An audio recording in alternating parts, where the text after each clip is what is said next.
Foi. Então, agora gravando, quero novamente, como faço aqui toda quarta-feira, agradecer em nome do Laboratório de Estudos Clássicos a participação de todos vocês que vêm aqui assistir, como eu já disse aqui antes em off, a todos que já vêm aqui há muitas semanas e aos novos participantes também. A gente que já vai acumulando aí meses de muitos webinários, lives, em várias plataformas e formatos online, então agradeço a disposição de todos vocês de estarem aqui com a gente. Agradeço fundamentalmente ao Marcos, que vai ser daqui a pouco devidamente apresentado pela Renata, Marcos, professor da filosofia antiga aqui da UF, que topou também o nosso convite, está aqui e vai compartilhar com a gente o seu conhecimento e também o seu tempo. Então, também agradeço muito. Marcos, que foi meu professor de filosofia antiga 1, com quem eu aprendi muito, e volto ainda para fazer alguma disciplina algum dia. Então, eu não me apresentei no início, para quem não me conhece, eu sou o Beethoven Alvarez, sou professor de Língua e Literatura Latina aqui da UF, membro do Laboratório de Estudos Clássicos, e, novamente, agradeço e dou as boas-vindas a todos vocês. Muito obrigado.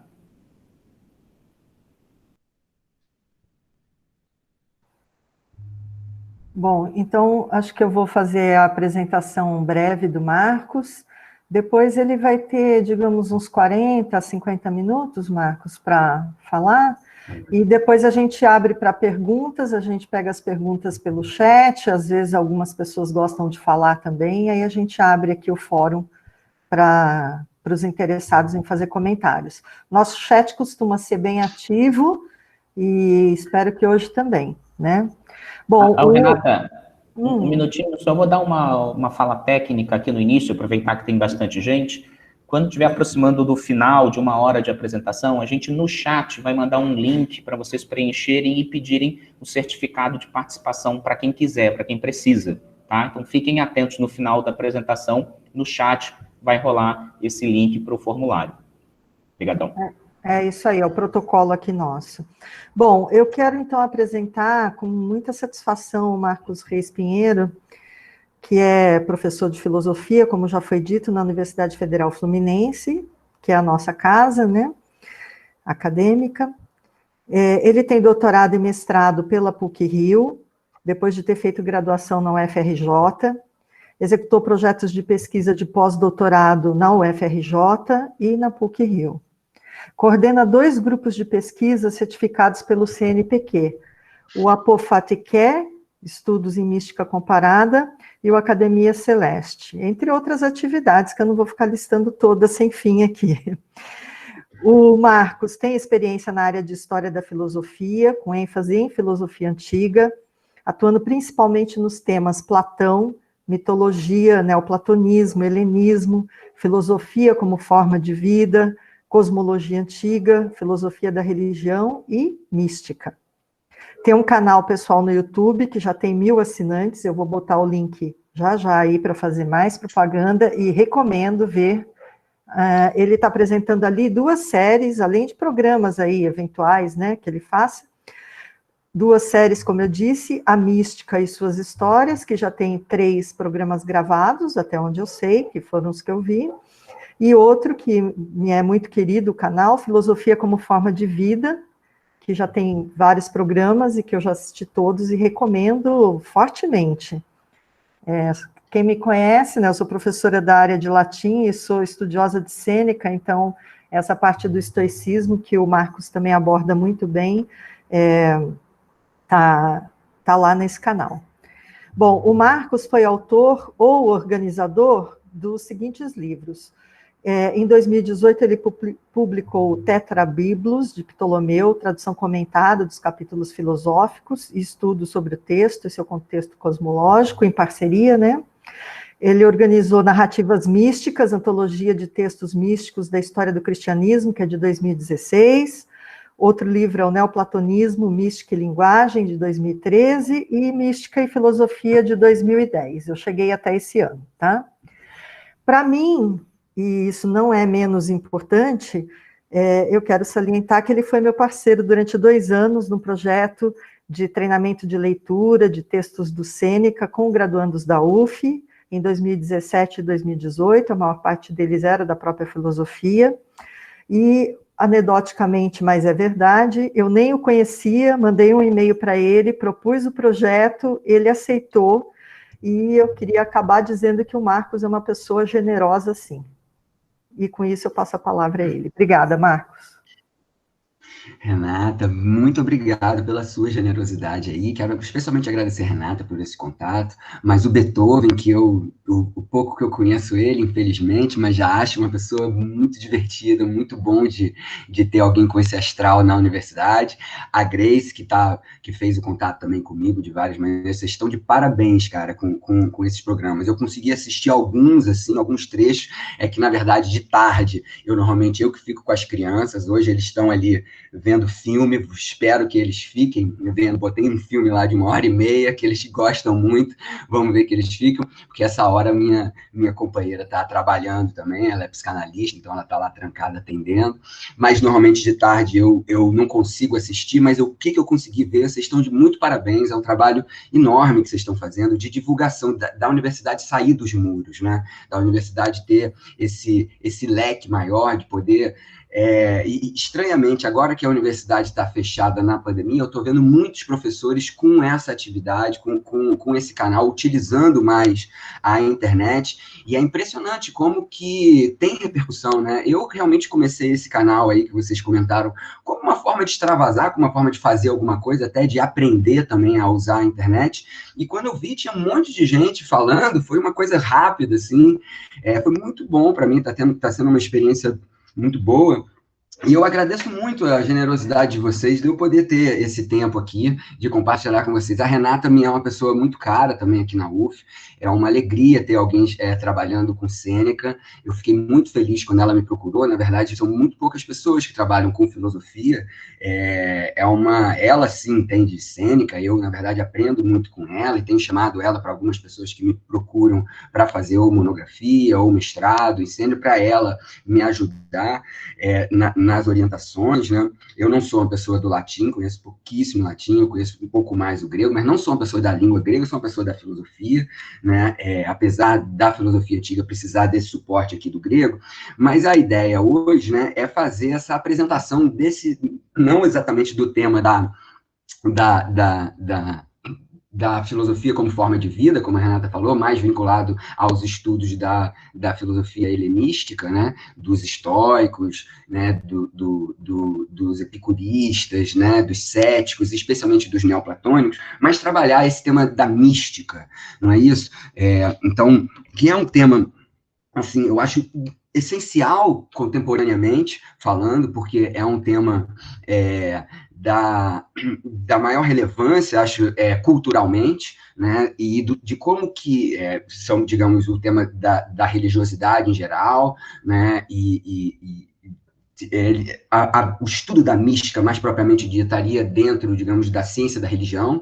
Eu tenho alguns parceiros importantes em ciências da religião, né, e também em teologia, e também em literatura. A gente tem um grupo de pesquisa chamado Apofatiké, né, como a Renata falou, eu sou coordenador, mas você tem gente muito boa, como a Maria Clara Bingman, né, professora titular da PUC de Teologia, outros professores de literatura também, o Eduardo Losso, tem também o Cícero Bezerra, lá de Sergipe, que é da filosofia, trabalha com Plotino, com Próclo, com neoplatonismo, né, e eu tenho trabalhado também, junto com esse grupo, com esse tema da mística, né, e claro, eu tenho uma certa abordagem filosófica nele, e vou falar do meu autor predileto, do meu diálogo predileto. Você brinca com os alunos, que é o Fedro, né? O diálogo Fedro, em que você tem o mito da alma como uma carruagem alada. Essa é a imagem fenomenal. Quando eu li isso pela primeira vez, eu fiquei profundamente tocado, mexido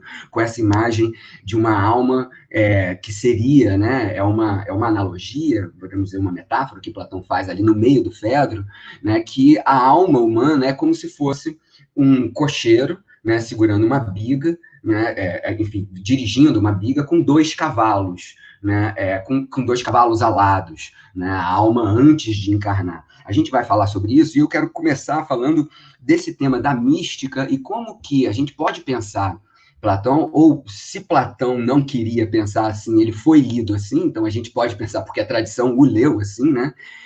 De ver a importância do Eros em Platão, e por isso a erótica aí, né? Como uma iniciação aos mistérios, né? Isso está presente nos dois diálogos fundamentais de Platão que ele fala sobre Eros, né? Tanto no banquete, em que é uma sacerdotisa, né? Uma sacerdotisa provavelmente vinculada a Dionísio, né? Mas pode ser também, talvez, vinculada a Eleusis, mas muito provavelmente aos rituais de mistérios de Dionísio. Eu quero começar falando, então, um pouco dos rituais de mistério, né? E também o Fedro, em que ele tem essa grande imagem aí da alma e dos deuses, né? Conhecendo as ideias antes da alma encarnar. Enfim, vamos, então, qual vai ser o meu procedimento aqui, para eu não demorar muito e tentar focar? Eu quero começar falando um pouco do que seria esse objeto, a mística, né? Separando ele um pouco de um misticismo, né? Ou de uma mistificação das coisas, e apresentar um pouco o que seriam os mistérios gregos, né, para então entrar no Fedro e perceber ali no Fedro como é que elementos epistemológicos, estritamente racionalistas, eles são profundamente vinculados a elementos dos mistérios gregos e profundamente misturados a elementos eróticos. Né? Então, é um assunto de um erotismo bem carnal mesmo, né? A palavra eros quer dizer eminentemente desejo sexual, né? E Platão usa o linguajar do erotismo para falar do amor pela verdade, né? Digamos, ele faz uma sublimação do eros aí, né? E é muito famoso e muito importante na história essa sublimação que ele faz, né? E essa sublimação do Eros, ela é tanto epistemológica, digamos, científica, se a gente puder usar num sentido muito amplo, filosófico, mas ela é também mistérica, ela é também tem um traço religioso, aí, talvez religião seja muito forte, né, mas tem um traço de uma espiritualidade muito grande. Né? Então, como eu já saliento lá na sériezinha que eu fiz ali sobre mística, eu parei, mas eu pretendo retomar, né, eu botei 3 videozinhos, são videozinhos pequenininhos lá no meu canal do YouTube, né, de 10 a 15 minutos, que eu tento definir a mística. Mística não é qualquer assunto religioso, né? Eu ouço vozes, eu tenho encontros psíquicos com outras pessoas. A mística, isso não necessariamente lida com a mística. Claro que o termo é um termo amplo, né, e ambíguo, mas o ponto principal aí é a mística estuda um fenômeno bem específico dentre os fenômenos espiritualistas em geral, né,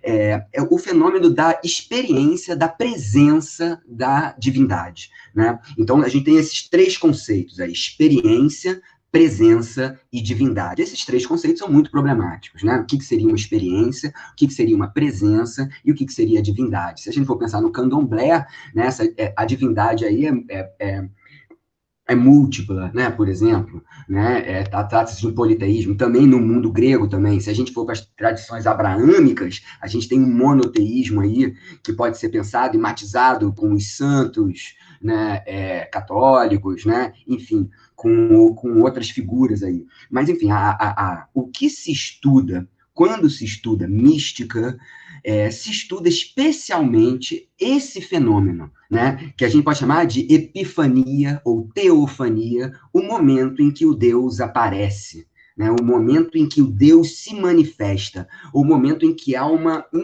ou há uma presença, a gente pode chamar de unificação, de incorporação entre o sujeito e o objeto, digamos, o objeto seria a divindade e o sujeito. Isso é uma das passagens clássicas no Antigo Testamento, é quando Moisés sobe uma montanha para falar com Deus e encontra Deus ali naquela montanha. Na verdade, não é o próprio Deus, né? É uma sarça pegando fogo, é um arbusto pegando fogo, né? Deus fala: tire as sandálias porque você pisa num lugar sagrado, e ele começa a conversar com Deus, e quando ele pergunta quem você é, e Deus fala: eu sou o que sou, né? Um termo que vai ser muito utilizado, essa cena toda é muito trabalhada na história do cristianismo, é uma das cenas lapidares para se falar de uma presença, uma experiência da presença da divindade. Indo então, quando a gente fala de mística, e quando eu penso aí a divindade em Platão, é claro que existem vários níveis aí, e isso, eu estou pensando especialmente no mundo das ideias. Platão usa abundantemente o termo theion, né, divino, para se falar do mundo das ideias. O mundo das ideias é o lugar da divindade por excelência, né? Os racionalistas, a filosofia moderna, pode tentar tirar isso de Platão o quanto quiser, que Platão, na verdade, só estava querendo dar, digamos, uma chance para a mitologia local e tal, mas o que está escrito ali é isso, né? E é muito difícil você pensar um Platão ateu puramente racionalista. Platão é recheado de divindades, de mitologia por todo lado. Difícil é você ver um texto de Platão que não tenha a presença de divindades das mais diversas, né?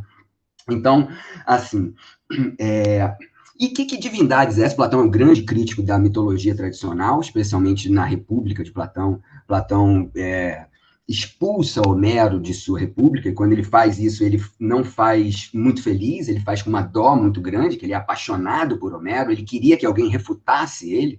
Platão é um Sócrates, né? Mas, enfim, e mesmo Platão sendo um crítico muito grande da religiosidade de sua época, ele elogia muito os mistérios, em diversos diálogos, né? E o que são exatamente os mistérios? Então, eu quero apresentar um pouco os mistérios aqui, para a gente, então, ir para o Fedro. O que seriam esse movimento religioso? Não é exatamente uma religião, a gente pode falar, os cultos. Você tem um livro muito importante do Burkert, né?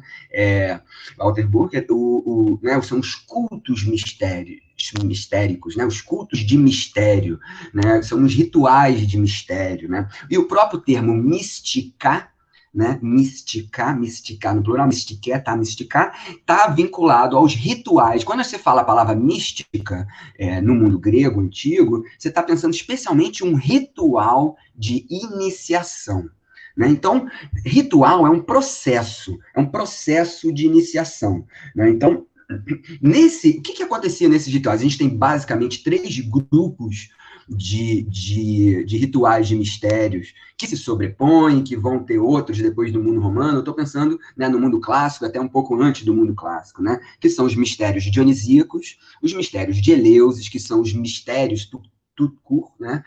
Mística é especialmente o mundo de Eleusis, os rituais de Eleusis, que eu vou falar um pouco mais, e os mistérios órficos, que vão estar profundamente vinculados a Pitágoras, vão ser chamados depois de órficos pitagóricos, e também vão estar muito vinculados aos mistérios báquicos, né, de Dionísio.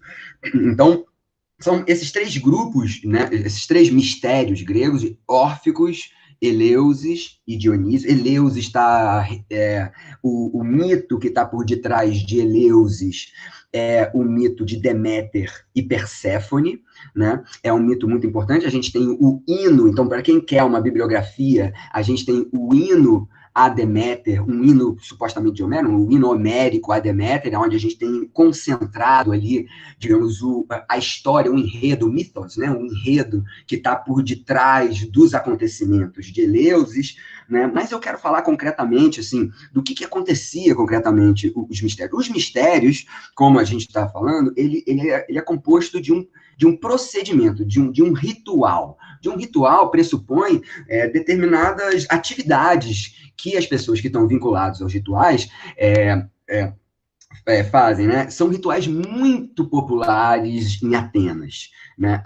Um ponto importante, a palavra mysterion, né? Está vinculado a ritual, mas está vinculado à palavra que tem a ver com silenciar-se. Mio é silenciar-se, mio é calar a boca, fechar a boca. Então, se trata de algo secreto. A palavra mystikos é um adjetivo que quer dizer secreto. Então, você pensa num ritual de iniciação secreta. Secreta por quê? Porque você não pode contar para ninguém. Você não pode, era profundamente proibido você contar para outra pessoa, né, o que acontecia ali. Além do mais, se trata de uma experiência pessoal. Então, mesmo que você conte, provavelmente outra pessoa não ia entender, porque digamos, o estofo, né, a substância do que acontecia nos mistérios era uma substância que a gente poderia chamar de subjetiva, era aquilo que era uma grande comunidade, eram mistérios enormes, que tinham 3.000 pessoas que nos grandes eventos, né, nos mistérios de Eleusis, que eram os mais famosos, eram era uma grande procissão de 3 mil pessoas, o centro disso, né, você tinha uma preparação antes de alguns dias, né, e que, então, num determinado dia lá, eu não vou falar os detalhes dos nomes dos meses, isso tudo, né, mas você tinha uma procissão, uma marcha, né, como um carnaval, em que as pessoas andavam, né, diversos quilômetros, assim, de Atenas até Eleusis. Eles passavam o dia inteiro andando, né, em jejum, eles já tinham feito um jejum no dia anterior, né, ficavam em jejum o dia inteiro, chegavam em Eleusis, imagina 3 mil pessoas andando. Essa dança, essa andada, tinha vários momentos de interrupção, e é muito engraçado, porque esse processo de iniciação, aí, primeiro eles já tinham feito sacrifícios antes, tem toda uma preparação, tá, para essa procissão, né? Imagina 3 mil pessoas saindo de uma cidade, indo até a outra, né? De alguns quilômetros, acho algumas dezenas de quilômetros, coisa de 20 quilômetros, eu não estou me lembrando aqui agora, me falha a memória, se alguém souber aí, me ajudem aí depois, mas são, acho que mais de 20 quilômetros de uma caminhada, assim, né, durante o dia todo, bem lenta, em que as pessoas ficavam rindo umas das outras, caçoando umas das outras, brincando. Tem um traço específico aí, que que é a bebida que eles bebiam, é o Kikeion, né? O Kikeion é uma bebida feita com um trigo, uma bebida feita, fermentada com trigo, que já tem pesquisas contemporâneas muito ricas, que tem dados, basicamente, bem defendido isso pela bibliografia secundária, né? Naquele livro Road to Eleusis, né? The Road to Eleusis, né? Que é bem fundamentada a possibilidade de haver elementos psicotrópicos um fungozinho, né, que nascia desse trigo e que era um elemento alucinógeno. Alucinógeno talvez não seja enteógeno, é o linguajar correto, né? Enteose, né? Que Deus está dentro daquela bebida. E ao você beber aquela bebida, imagina em jejum, andando o dia inteiro, né? Até chegar em Eleusis, né, quantas coisas não iam se passando aí entre essas pessoas, e você tinha também um clima de paquera, isso é que eu acho bem interessante, né, você tem um clima de paquera, você tem um clima de troça, de rir da cara um do outro, de alegria, de brincadeira, de música, né, isso é o ritual tradicional dos mistérios gregos, né, eu acho importante a gente frisar esse traço da loucura, o termo fundamental aqui é mania, né? Mania e êxtase, né? São dois termos fundamentais. A experiência dos mistérios é a experiência da mania, é a experiência de você sair de si. Mania é a palavra para loucura, e êxtase também é você sair de si, né? Tendo essa experiência, então, essa ainda é a preparação. Porque quando você chega em Eleusis, você está chegando no entardecer. E você vê, então, o templo lá de Eleusis, que é um templo bem grande, que cabem essas 3 mil pessoas, né? E ao anoitecer, você tem ainda uma preparação antes de entrar, e aí você tem uma divisão entre os que já foram iniciados, né? Preparando aqueles que são os iniciantes, né? Os mistai e os epoptai, né? Que são os epoptai são os já iniciados, né? E os mistai são os iniciantes, né? Você tem os grupos dos que já são iniciados e que de alguma maneira carregam, conduzem, né?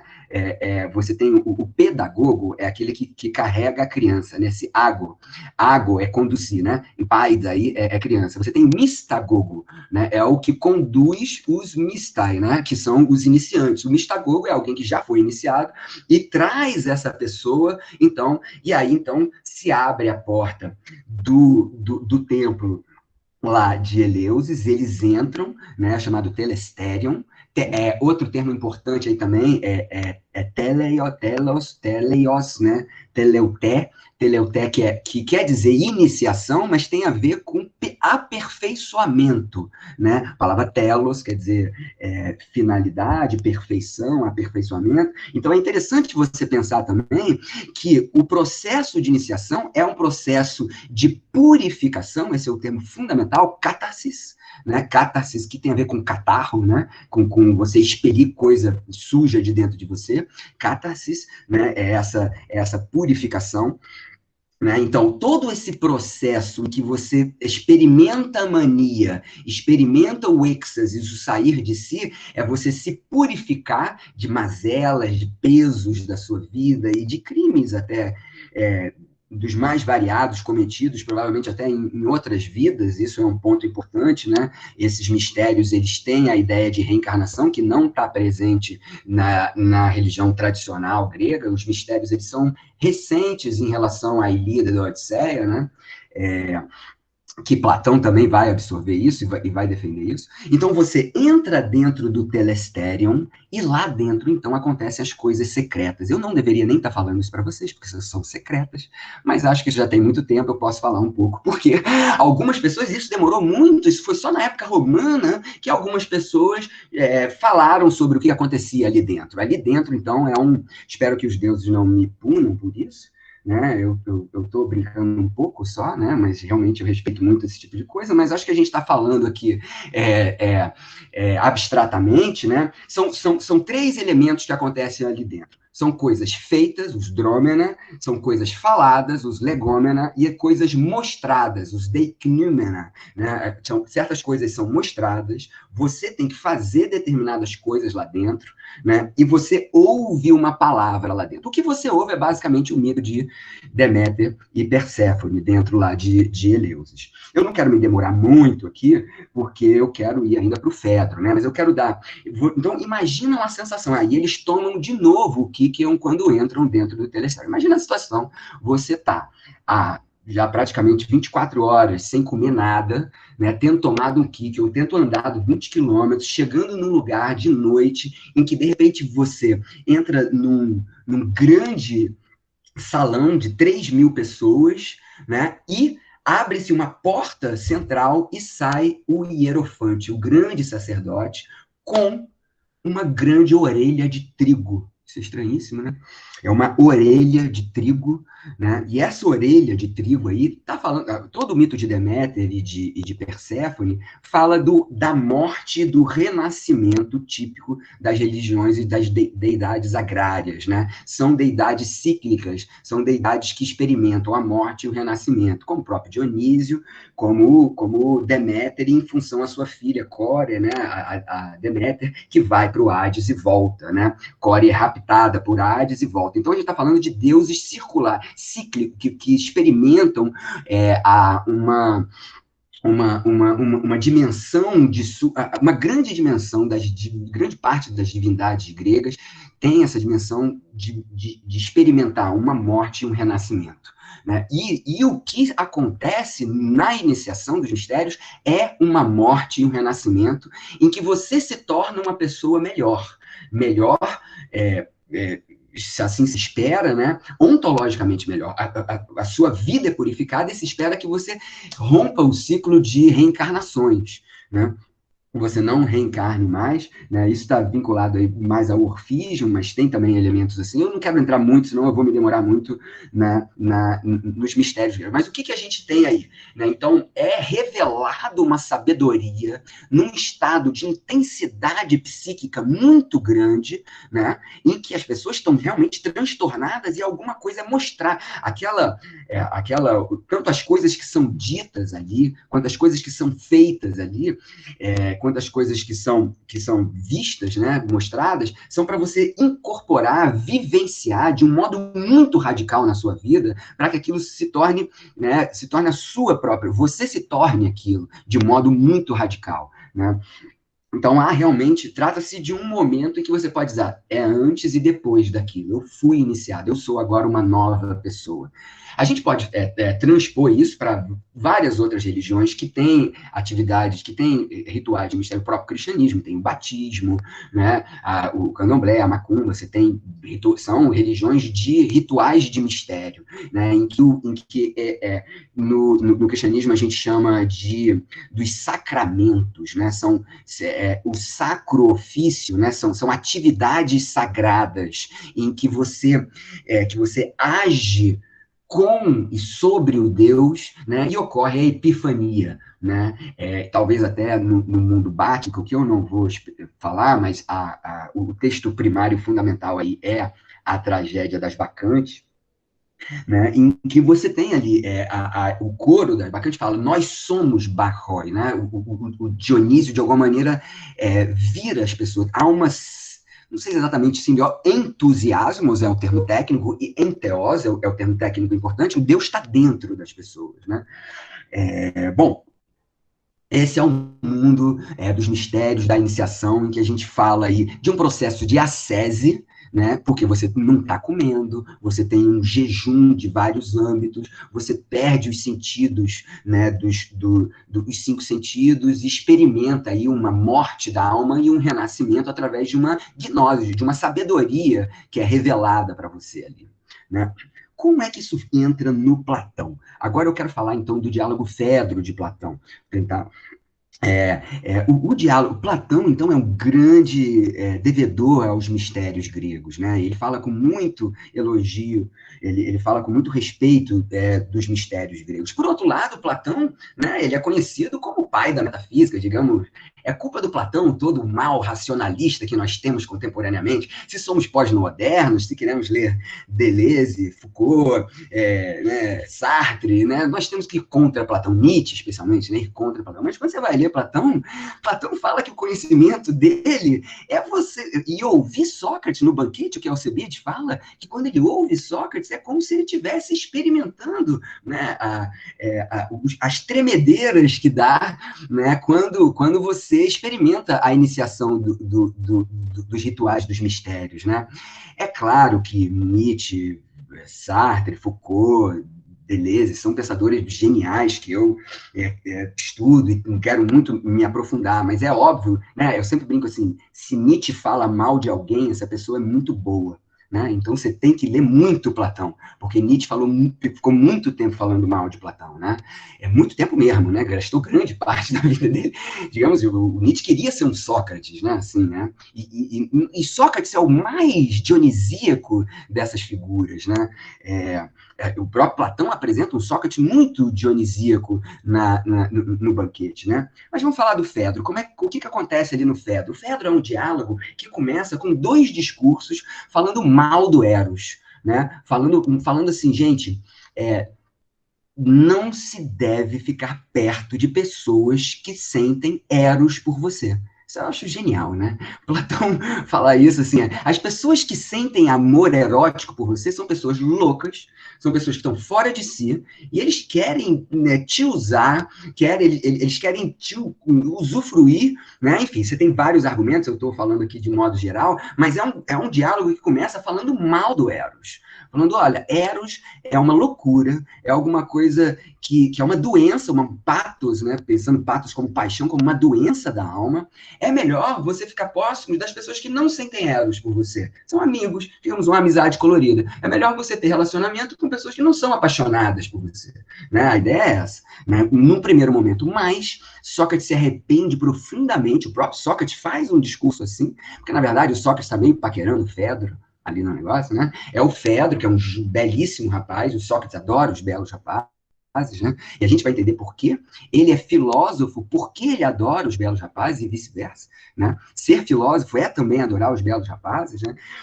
E Sócrates ele está meio competindo com Lísias, né? Com quem fez o outro discurso contra o amor. Sócrates faz um discurso também contra o amor, mas ele fala, não, tá tudo errado. E ele sente ali, teve uma hora que ele está falando, ele começa a falar em ditirambos, ele fala, caramba, a gente está num lugar sagrado, porque ele e o Fedro foram para o lado do rio, é bem uma paquera mesmo, eles botam, é bem um lugar muito agradável, tá uma árvore florida, tá um cheiro gostoso, estão os dois sentados ali, e eles estão conversando sobre Eros, né, o Fedro e o Sócrates. E depois de falar mal sobre Eros, ele fala, não, agora eu vou falar bem. E quando ele começa a falar bem, é quando ele apresenta esse mito da carruagem alada, em que a alma seria essa carruagem alada, né? Quando ele começa a falar bem, o iniciozinho é o seguinte, não, claro que Eros é uma loucura, é uma mania, mas existem loucuras boas, né? Então, gente, Platão é um filósofo que defende a loucura, e fazer filosofia é ser louco. Isso é palavra de Platão. Não sou eu que estou dizendo isso. Está no texto do Platão. Platão nunca defendeu que a filosofia é lógica. certo? Mas ele defendeu que, assim, não está escrito lá. Claro que você pode falar de dialética, de várias coisas, mas está escrito isso. Por quê? Ele fala de 4 tipos de loucuras. Por que a loucura é boa, então? Porque a loucura tem um tipo de loucura. Claro que tem uma loucura que é uma doença, mas tem uma loucura que é enviada pelos deuses. São os deuses que enviam a loucura. Né? Então, é o melhor de nós mesmos, é o momento em que nós somos loucos. Certo? E isso é Platão, isso é fazer filosofia, é experimentar essa loucura divina que é do Eros. Então, quais são as loucuras? Primeira loucura de Apolo vinculado lá a Delfos, a sacerdotisa, a pitonisa, né, que ela masca a folha de loureiro, né, parece que nenhum dos elementos ali eram alucinógenos não, mas ela entra num certo transe, e Apolo fala através dela, né, isso está falando não são rituais de mistérios, né, está falando da pitonisa, do oráculo de Delfos, né, então o primeiro deus que envia uma loucura benéfica é Apolo, a pitonisa de Delfos, que ela entra num certo delírio e profetiza, né? Segundo é as musas. As musas dão também uma certa loucura, né? Você tem também um encontro, digamos, uma teofania, uma epifania lá em Hesíodo, em que ele sobe lá o Monte Hélicon e as musas falam com ele. Então, todo poeta, para o grego, ele é um louco inspirado pelas musas, né? As musas, né, de alguma maneira, conversam, e isso é a experiência da presença da divindade, né? De alguma maneira, Hesíodo teve uma experiência mística para poder, qualquer poeta que se sente inspirado, os deuses estão falando através dele. Então, Apolo, as musas, Dionísio, todos os rituais de Dionísio, Platão cita eles como um benefício muito grande para Atenas e para a Grécia em geral, que é um processo de purificação, até medicinal também. Só um parênteses, foi uma coisa que eu acho genial. Eu vou muito lá do meio do mato, e as pessoas lá do meio do mato falam que quando a pessoa não está muito bem, falam que a pessoa é muito sistemática. Né? Eu sempre penso, pô, o cara está precisando do ritual dionisíaco, né? Porque o ritual dionisíaco, você quebra qualquer sistematicidade da pessoa, e a pessoa experimenta uma alegria, uma leveza, uma intensidade de vida que quebra o traço sistemático. Eu achei uma intuição muito boa, né? Eu acho que, e é isso, os rituais dionisíacos são para a saúde mesmo, pessoal, né? É assim que a Platão apresenta, e, finalmente, a loucura do Eros. Então, Platão vai explicar o que é a loucura do Eros. A loucura do Eros, em Platão, está profundamente vinculado ao impulso filosófico e ao que a gente chama, na filosofia, de anamnese. Né? O que é a anamnese? É a teoria platônica, que é apresentada em alguns diálogos, não são todos, né? Mas em alguns diálogos, no Fedro, tem a anamnese, acho que tem outro já no Mênon, né? Na República aparece só no livro 10, na Alegoria da Caverna a anamnese não encaixa direitinho, né? A anamnese quer dizer o quê? Que todo conhecimento é, no fundo, uma lembrança de alguma coisa que você experimentou, né, quando você contemplou as ideias. Então, isso aí é um beabá, mas são esses beabás que são bons da gente repetir, né?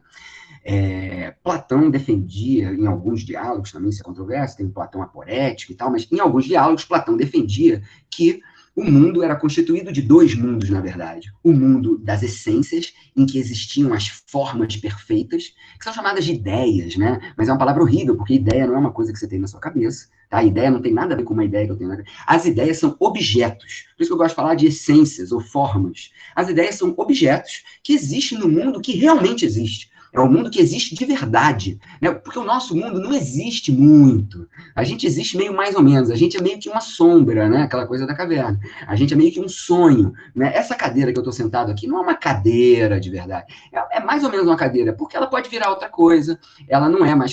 A essência de cadeira, a cadeira de verdade, é perfeitamente cadeira. Sempre foi cadeira e sempre vai ser cadeira. E ela existe no mundo das essências, onde todas as essências ali existem perfeitamente como elas são. Certo? Você precisa disso. Para que você precisa disso? Para conhecer. Né? E é um problema epistemológico. Né? Por quê? Porque epistemologia de conhecimento. O meu objeto de conhecimento não pode ficar mudando toda hora. Certo? Porque se meu objeto de conhecimento muda, aquilo que eu conheço antes não é mais o que eu conheço agora. Né? As coisas... Então, eu não posso ter um conhecimento rigoroso se meu objeto muda. Logo, o meu objeto de conhecimento não é o mundo sensível. Porque o mundo sensível, o mundo que eu capto pelos 5 sentidos, ele está eternamente em transformação. O mundo realmente verdadeiro que eu posso conhecer é o mundo que eu alcanço com a minha alma pura, né? Com um pensamento puro, em que eu encontro os objetos que realmente existem. Então, ideia em Platão não é abstrato. Porque quando a gente fala abstrato, né, normalmente, ideias abstratas. Não tem nada a ver de abstrato. Pelo contrário, o que não é muito concreto é esse mundo aqui que a gente está tocando. Né? Porque esse mundo aqui é uma cópia do mundo que é verdade. Eu gosto de usar a palavra concreto, mas concreto, né, parece que é um concreto, né, uma pedra, assim, né? Mas é isso, é aquilo que existe de verdade, né? A essência, o que existe de verdade são as formas. Esse é o mundo verdadeiro, é o mundo dos deuses. Essa mentalidade é o mundo divino por excelência. E se a gente traz todos os estudos, né, por exemplo, de Mircea Eliade, que fala de uma separação do mundo sagrado e profano, para a mentalidade primitiva, esse primitivo é horrível, para a mentalidade religiosa, espiritual, o mundo verdadeiro é o mundo mito. O mito é mais verdadeiro do que o nosso mundo, né? O mundo verdadeiro mesmo é o mundo em que Afrodite existe, é a Ilíada e a Odisseia, né? Esse é o mundo verdadeiro. Nós vivemos no mundo falso, que eu vou lá no banco, quer dizer, eu nem vou lá no banco, né? Mas o dia do dia a dia, né? O dia das coisas comuns, essas são coisas falsas, essas são coisas que não existem de verdade. O que existe de verdade é o Olimpo. O que existe de verdade é Aquiles tentando matar Heitor. Isso existe de verdade. Por quê? Porque isso me constitui, isso me faz verdadeiro. Né? E isso é um mundo verdadeiro para o mundo religioso. E, de alguma maneira, Platão está trazendo, eu gosto de pensar essa divisão platônica como o mundo espírito que é. Na verdade, o cristianismo vai ler isso, e Agostinho vai fazer essa transformação. As formas platônicas estão na mente de Deus, vai dizer Agostinho. Né? Em algumas passagens, mas lá nas Confissões ele já faz isso. Né? Então, essa é a transformação, e esse dualismo platônico é o dualismo cristão, né? O dualismo cristão deve muito desse dualismo platônico. Mas então, o que Eros tem a ver com tudo isso? O que Eros tem a ver com tudo isso? Olha, quando nós nos apaixonamos por alguém, nós estamos vendo nessa pessoa um reflexo da essência de beleza.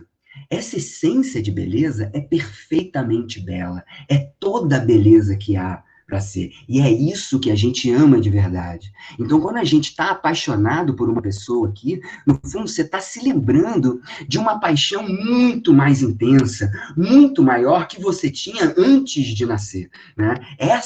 Esse é seu verdadeiro anseio pelo Eros. Porque quando todas as coisas belas aqui no nosso mundo são cópias dessa beleza perfeita, né? São cópias do mundo das ideias. E as coisas belas aqui são cópias dessa beleza perfeita. Então olha o que aconteceu. Porque antes da nossa alma nascer, ela era uma alma alada, né? Ela era, então, uma alma que tinha 2 cavalos, esses cavalos tinham asas, e esses cavalos, eles seguiam os deuses numa procissão que os deuses faziam, e é aqui que entra.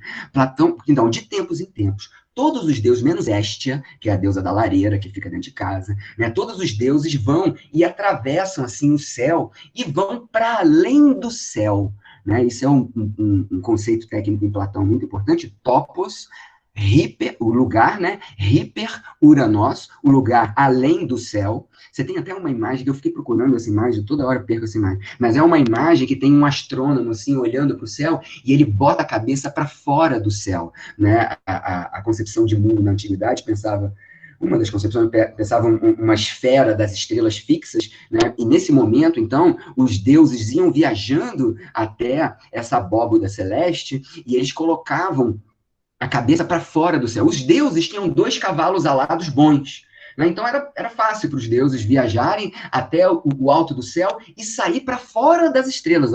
Olha que imagem. Né? E eles contemplavam, então, as ideias perfeitas. Isso Platão está dizendo no Fedro. E quando eles contemplam essas ideias perfeitas, a parte mais divina da alma, que é a asa, se nutre. Então os cavalos ficam com asas bonitas e fortes e podem continuar voando, né, até contemplar as ideias. Mas nós, humanos e temos um cavalo bom e um cavalo ruim. Um cavalo que é maluco, que tenta descer, que vai para qualquer lugar, e outro cavalo que tenta seguir os deuses para poder olhar as ideias para fora do céu. Nisso, e tem um monte de almas humanas assim abaixo dos deuses, seguindo os deuses. Vocês estão mais ou menos me entendendo, né? São os deuses indo até a abóboda celeste, o final do céu, e os humanos atrás, as almas atrás, né? Essas almas, algumas conseguem ver as ideias, outras não conseguem. E o que acontece? As asas não se alimentam dessa contemplação das ideias. A parte divina da alma humana não é alimentada. Isso é muito importante. Contemplar as ideias é uma forma de alimentação espiritual. E faz com que as asas dos cavalos se tornem mais fortes e mais poderosas e podem continuar voando. Bom, se a gente não consegue olhar direito as ideias, as nossas asas do cavalo ficam meio mirradas, as asas batem umas nas outras e quebram. Né? Os cavalos batem e essas asas quebram. Quando essas asas quebram, a gente cai do céu e encarna. Então, o que nós somos? Somos almas que perderam as asas, certo? Nós perdemos as asas. Né? Perdemos essas asas porque nós não contemplamos muito bem as ideias. Mas o que acontece aqui na Terra, então? Quando a gente vê uma pessoa bela, a gente começa a se lembrar especialmente da ideia da beleza. Então, como a gente começa a se lembrar, e se a gente fizer filosofia, isso é tentar pelo pensamento alcançar essa beleza que a gente está vendo só em imagem ali naquelas pessoas, as nossas asas começam a ser nutridas de novo. E aí, Platão, eu queria ler, mas não tem tempo, né? Eu estou já me encaminhando para o final, para deixar um tempinho para perguntas. O que acontece, né? A imagem que ele faz é como se tivesse pequenos buraquinhos, poros na alma, por onde as penas saem. Né? Então, quando a gente contempla as ideias, a nossa alma fica toda úmida, e ele usa um linguajar erótico para falar do conhecimento das ideias. E é como se fosse mesmo uma intumescência aí do órgão genital. Ele fala, fica úmido e começa a se avolumar alguma coisa, porque são as penas querendo nascer de novo na nossa alma. A nossa perturbação que a gente fica quando a gente fica apaixonado, olha que imagem fantástica. São asas nascendo na nossa alma para a gente voltar a voar com os deuses. Certo? Essa é a imagem que eu acho, para mim, eu sou fascinado por esse diálogo, muito por uma descrição. E isso ele vai dizer, é o processo de fazer uma iniciação nos mistérios. Ele compara o processo de apaixonamento. Porque o que a maioria das pessoas fazem? Acham que, estou falando de Platão, tá? Não falando de mim, não. Estou falando do que Platão diz. Acham que o objeto amado é aquela pessoa ali. E a pessoa, quando a pessoa fica apaixonada, ela não percebe que aquela pessoa que está ali é só um reflexo do seu verdadeiro amor, que está num outro nível. Então a pessoa corre para tentar pegar aquela pessoa e se satisfaz naquela pessoa. E de repente se sente vazio de novo. E não sabe exatamente o que acontece com ele, né? O ponto é que o filósofo, ele deve viver junto com a pessoa que ele é apaixonado, mas não se entregar muito, né? Isso é a ascese típica platônica, né? Aos desejos da carne, mas aproveitar esse apaixonamento que você tem pela outra pessoa para treinar a fazer filosofia, para se recordar cada vez mais dessas ideias que você já contemplou antes de nascer, contemplando e contemplando pelo intelecto aqui em vida, fazendo as suas asas da alma nascer e crescer cada vez mais, para que a sua alma volte a voar junto com os deuses depois da morte. Então, a anamnese é um exercício da morte também. Esse apaixonamento filosófico que te deixa louco, que te deixa sem saber quem você é, sem saber o que as coisas são, que você experimenta, as coisas não importam mais tanto para você. Você abre mão de comer, você abre mão de riqueza, você faz tudo. O Platão até fala, se você não tivesse vergonha de passar pelo papel de ridículo, você faria sacrifícios e montaria um altar na frente da pessoa que você ama, né? Como se fosse a um Deus, porque você está vendo um Deus ali. Porque assim como você contempla as ideias, você também contempla os deuses que estão vendo as ideias. Você tem esse nível, assim, esses dois níveis, porque a gente está seguindo, desencarnado, né? A gente segue os deuses, que os deuses contemplam as ideias, e a gente também conseguiria enxergar as ideias também, né? Mas a gente imita os deuses, e é até interessante porque essa procissão dos deuses aí é também um traço cosmológico. E aqui você tem um dado muito interessante que ele chama, esse é o maior dos mistérios. E essa imagem, ela é também muito cara, é como se o movimento dos astros é uma procissão a Eleusis, é uma procissão, os astros estão se iniciando nos mistérios, os astros também estão loucos, né, digamos assim, porque os deuses são os astros, aí você tem uma identificação, né, loucos no bom sentido da ideia, e estão contemplando, né, as ideias também, né? Então, olha só, quanta coisa que a gente reúne aqui, numa tentativa de ir terminando, para a gente passar aí para algumas questões, né?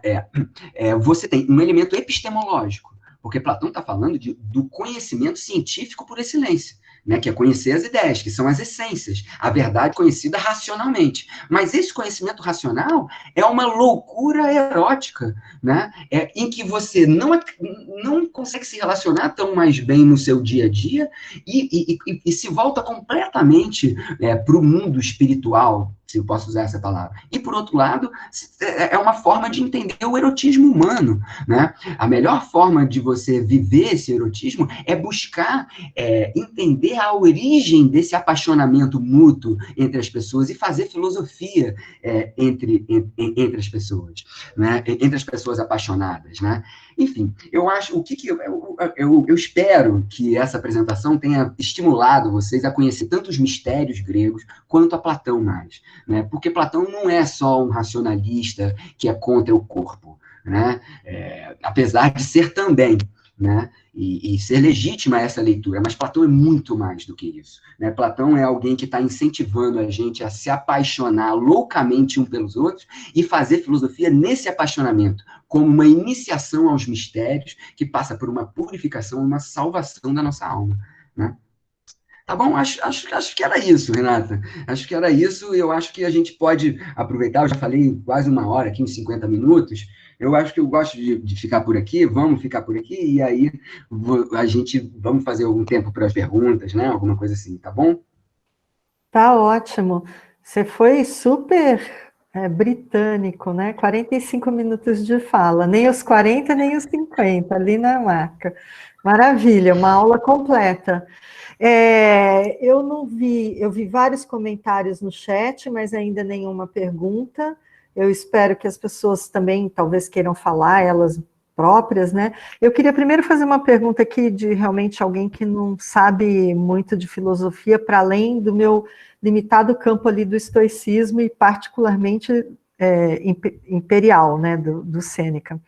Mas quando você mencionou essa obra The Road to Eleusis, eu fui na internet e achei um PDF lá, mas tem só 29 páginas, é isso mesmo? Ou é uma obra... Não, é um livrão. Ah, É tá. um livrão. Eu tenho aqui em algum lugar, deixa eu ver se eu posso achar. Não, é um livro importante Eu sobre... fiquei imaginando que talvez fosse uma coisa mais volumosa, né? Mas acho que a gente pode procurar na internet, eu fiquei bem interessada em lê-lo. Uhum. Eu Eu queria... acho que é com H, eu esqueci o nome dele agora, por acaso, mas pode ir falando aí que eu acho aqui a capa aqui e mostro para vocês daqui a pouco. Eu tenho aqui. Tá bom. Tem uma pergunta aqui do Daniel Lost, que eu não sei se ele é fã do Lost ou se é o sobrenome dele. É o sobrenome dele, grande Daniel. Tá. Esse aluno lá da filosofia. Ele é aluno? Então, ele fez uma É. pergunta, não sei se a gente leu ou se ele quer falar. Se ele quiser falar, ele pode se apresentar. Daniel, você quer falar? Quer aparecer aqui na telinha? Mudo, calado, não vai falar? Eu vou lendo. Tá. Qualquer coisa eu quero falar também. Não, tá, Grace. Vamos ler a pergunta dele primeiro, né? Porque logo que acabou, ele já pôs uma pergunta aqui. Então, o Daniel está dizendo que a revelação que Diotima faz de sua escada erótica é a revelação de um mistério. Sua escada erótica? É escada a palavra? Escada, ela usa degraus, né? Ela usa degraus. Tá. Se sim, podemos afirmar que o método que ela indica, caso se siga, é capaz de levar a uma experiência mística? Deu para entender a pergunta? Sim. Porque lá na Diotima, do banquete, né? Do banquete. A Diotima apresenta um processo, né, de pedagogia erótica, né? De pedagogia erótica. Então, você deve aprender o seu objeto erótico, né? Esse aprendizado do objeto erótico passa por níveis e degraus cada vez mais ascendentes. Então, você começa amando um corpo belo, né? Depois de amar um corpo belo, você percebe que a beleza que estão nos outros corpos é a mesma beleza que está nessa beleza desse corpo belo. Então, seria uma mesquinharia muito grande você amar um único corpo belo. Então, Platão a favor, digamos, de uma polifilia, isso, enfim, né? Você deve amar todos os corpos belos, mas depois também você deve aprender a beleza nas almas, que a beleza nas almas é mais intensa, depois a beleza nos ofícios, nas virtudes, a beleza nas ciências, você vê, continua sendo Eros em todos esses patamares, né? Até que então você conhece a beleza em si mesmo, por si mesmo. Eles chamam isso de degraus, mas se fala normalmente de escada erótica da Diotima, em que ela fala isso como uma iniciação, ela usa o linguajar da iniciação, ela usa o termo epóptica, né, que o discurso da Diotima são dois discursos. Você tem um primeiro discurso que é o discurso, que é um discurso, digamos, os primeiros mistérios, porque os mistérios são divididos em dois grupos, né, os primeiros mistérios e os segundos mistérios. Os primeiros mistérios é essa primeira iniciação, que a grande maioria das pessoas faz, e depois você tem uma segunda iniciação, que chama de epóptica. E esse degrau da escada erótica, ela chama de epóptica. Assim, você falar que o conhecimento da ideia de beleza, da forma de beleza, é um conhecimento dos mistérios em Platão, isso é literal, está escrito ali. Você pode querer dizer que Platão estava usando isso como uma metáfora e tal, entendeu? Para dizer que não é isso, é que você vai ter que inventar argumento, mas literalmente ela fala, isso é a iniciação nos mistérios, né? Que é o conhecimento das ideias, é bem literal. Eu vi esse livro, The Road to Eleusis, que está na internet, que eu tenho, ele é um resumo da documentação e dos testes que eles fizeram, tá vendo? Eu abri ele aqui, ele tem 29 páginas mesmo, mas você tem uns livros maiores desses pesquisadores, gente até da bioquímica, assim, é um pessoal que faz um trabalho também com dados, assim, eles fazem experiência, tá vendo? É o pessoal da botânica, né? É fácil de achar esse livro na internet. De repente eu compartilho aqui, será? Não, você deve ter aí, todo mundo pode procurar também, né? Já tem um link aqui dos russos, mas acho que os russos também é um livro, acho que são essas 29 páginas. Bom, mas para caráter introdutório dá para começar lendo essas 29 páginas em inglês, tá bom. Exato.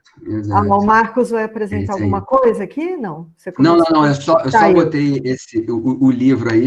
o livro aí, mas só para vocês verem, é fácil de achar. Esse é um livro bem famoso sobre esse tema, mas hoje em dia é bem aceito por todos os comentadores que havia um elemento psicotrópico no Kikeion, né? Nessa bebida que se bebia ali em Eleusis. Tá. Antes de passar a palavra para a Grace, que quer comentar, é que a gente tem duas perguntas aqui do público, vou dar a preferência para eles primeiro, né? Tem uma pessoa que é o Lianto de Oliveira Segreto, ele pergunta, Marcos, qual é o papel da estética neste aparato que você disse? Acho que ele deve estar se referindo à beleza da obra de arte, né? É muito famoso que Platão não gosta muito de obra de arte, não gosta, né? Ele é um grande literato, né? Até parece que ele não gosta. Platão é irônico, assim, de tudo, né? Os textos de Platão são belíssimos, mas acho que Plotino dá uma chave muito interessante, assim. a estátua de Fídias, para Plotino, é uma cópia da essência, digamos, do mundo das ideias dos deuses, né? Então, se em Platão a obra de arte copia, né, a cópia, que é o mundo sensível, né? Então você tem as ideias, o mundo sensível copia as ideias, e você tem a obra de arte, que é a cópia da cópia. Em Plotino, a obra de arte copia direto as ideias, e algumas vezes melhor até. Né? Então, acho que é uma boa maneira de se pensar a obra de arte como um caminho. Platão diz, né, que você tem três personalidades que estão muito vinculadas a esse conhecimento das ideias. Tem naturalmente um impulso pelas ideias. O erótico, que se é apaixonado pela beleza, o poeta pensando aquele que mexe com a arte em geral, e o próprio filósofo, que vai diretamente. Mas tanto o erótico, né, quanto o poeta, eles são apaixonados pela sensibilidade, mas porque eles veem traços dessa sensibilidade que são cópias do mundo além. Né? E Plotino segue isso aí à risca, dizendo que o poeta ele está contemplando o mundo das ideias. Então, é uma sublimação no sentido de que ele traz para o mundo sensível o que ele contempla do mundo das ideias. Né?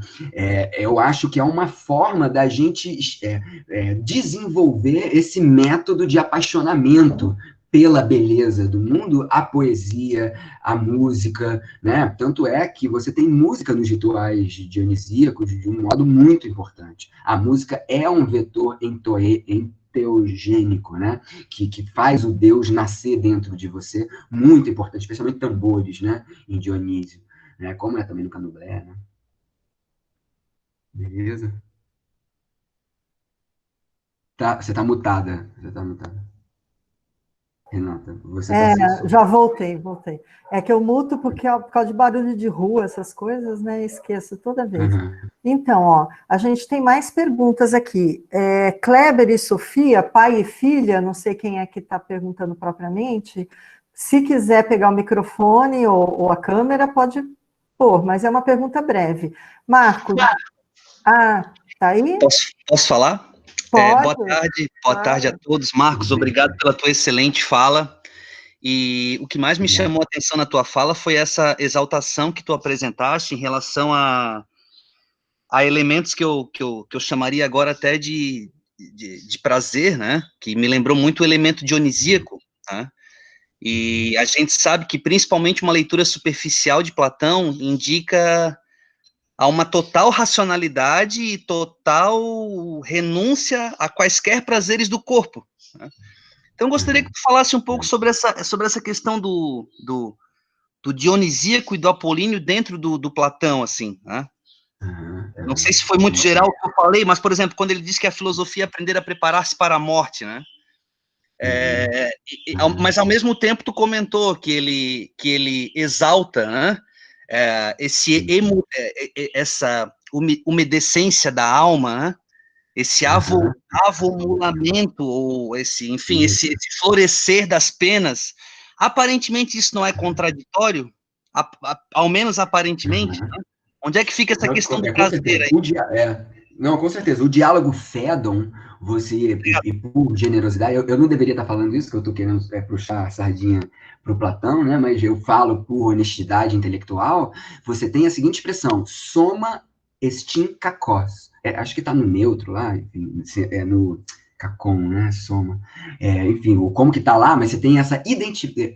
O corpo é um princípio do mal, né? Alguma coisa má. E está escrito lá também, né? Enfim, isso é Platão, não pode dizer que não é.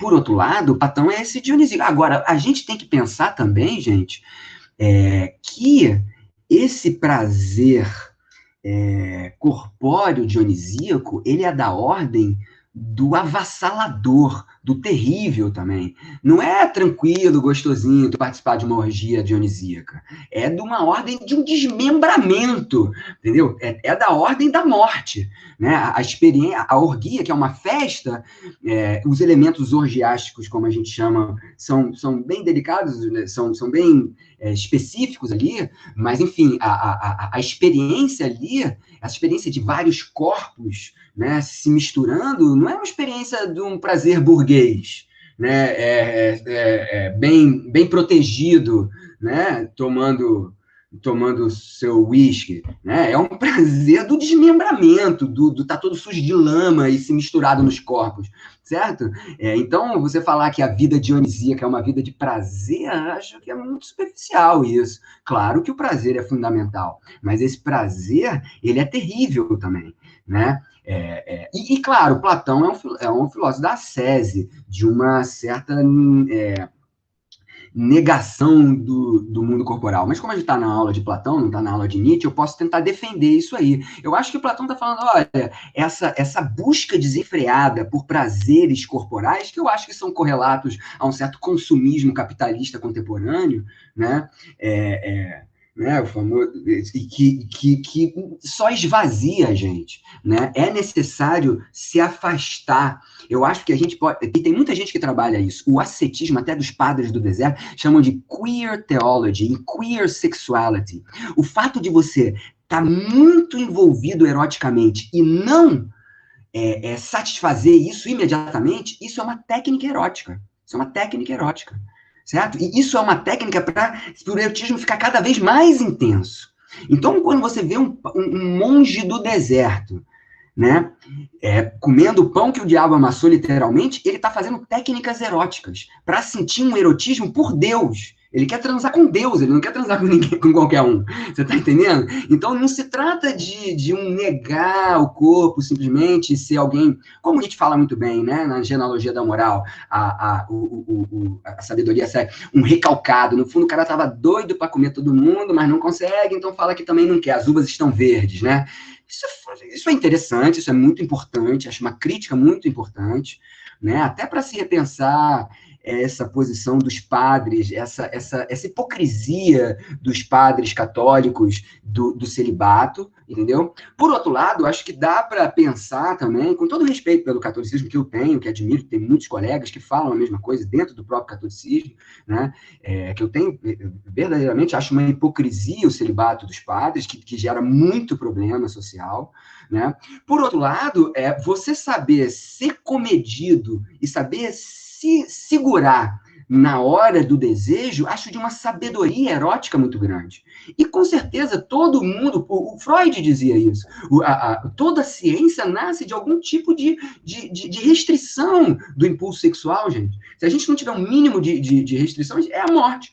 A sexualidade pura, né, livre, é a morte. Então, algum tipo de restrição sexual é a vida do espírito. A vida do espírito é algum tipo de restrição sexual. E a gente pode ler Platão muito mais nessa chave do que estivesse ensinando as pessoas a saber utilizar um impulso sexual refinadamente do que simplesmente desbravar isso, sabe? Então, claro, eu acho que o exercício da morte é uma forma de lidar com o erotismo de outra forma, né? E queer theology, queer sexuality fala disso, de práticas estranhas, né? Queer quer dizer estranho, mas está vinculado com o movimento LGBT mundial, né? Você tem muitos teólogos cristãos muito importantes que defendem que o início do cristianismo aceitava o homossexualismo masculino e feminino, né? Muito interessante, teólogos católicos importantes, né? Nosso Papa aí hoje em dia é alguém relativamente aberto a esse tipo de teologia, né? Mas para a gente repensar o próprio noção de ascese como um modo de lidar com a sexualidade, né? Um modo saudável, inteligente, né? E não só simplesmente castrador, simplesmente, né, vale tudo, né? E Renata, tem mais alguma? A gente tem ainda mais um tempo? Podemos ficar aí? Temos mais um tempo e temos mais perguntas. Você pode responder? Vamos sim. Se as crianças não entrarem aqui, eu tô ficando. Tá bom. Por enquanto tá bem tranquilo, né? Tá aí, bem. Pela sua casa aí. Então, sim. Se a Marcela quiser se pronunciar, é a vez dela, Marcela de Sabrandão. Ela tem uma pergunta. Dou-lhe uma, dou-lhe duas, dou-lhe três. Eu vou lendo, se ela aparecer, ela toma a palavra, né? Só para a gente não ficar parado aqui. Então, ela pergunta, professor Marcos, quando você fala em apaixonamento em Platão, eu posso entender o mesmo sentido quando falamos estar, entre aspas, ébrio de Deus na mística cristã? Ótima pergunta, pô, obrigado, é perfeito. Fílon de Alexandria usa uma expressão, ébrio de Deus, né? Mas ele usa sobriedade ébria. Eu esqueci os termos em grego, toda hora tento, mas tem uma coisa de sobriedade ébria. Eu acho isso genial, porque a ideia é essa, é você ter consciência na loucura, ter consciência na... Você tem o louco de Deus também, que é um locus clássicos, assim, né, nos estudos de mística, né? A ideia de que a experiência mística é a experiência da loucura, e os mais perto de Deus são os mendigos, né? Os mendigos que experimentam, são pessoas muito mais próximas de um mendigo do que um intelectual de Cambridge, né? Tudo arrumadinho, né? Quem tem a experiência de Deus é um louco de Deus. Então, eu acho que sim, eu acho que pelo contrário, assim, os conceitos, o Fílon é um médio platônico, ele está lendo Platão para ler o Antigo Testamento, né? O Fílon de Alexandria, ele está com o Banquete e o Cântico dos Cânticos. Ainda bem que essa pessoa fez essa pergunta, obrigado. Por causa do Cântico dos Cânticos, né? É um texto importantíssimo nessa história. A mística erótica é um tema, porque você tem a mística nupcial, que é mais propriamente, que é a mística do casamento, que é mais propriamente a mística do Cântico dos Cânticos, mas também a mística erótica. Alguns autores fazem uma diferenciação, mas a gente pode chamar tudo de... O que é o Cântico dos Cânticos, gente? É um texto que o Haroldo de Campos traduziu de um jeito belíssimo, né? Tem trechos, né?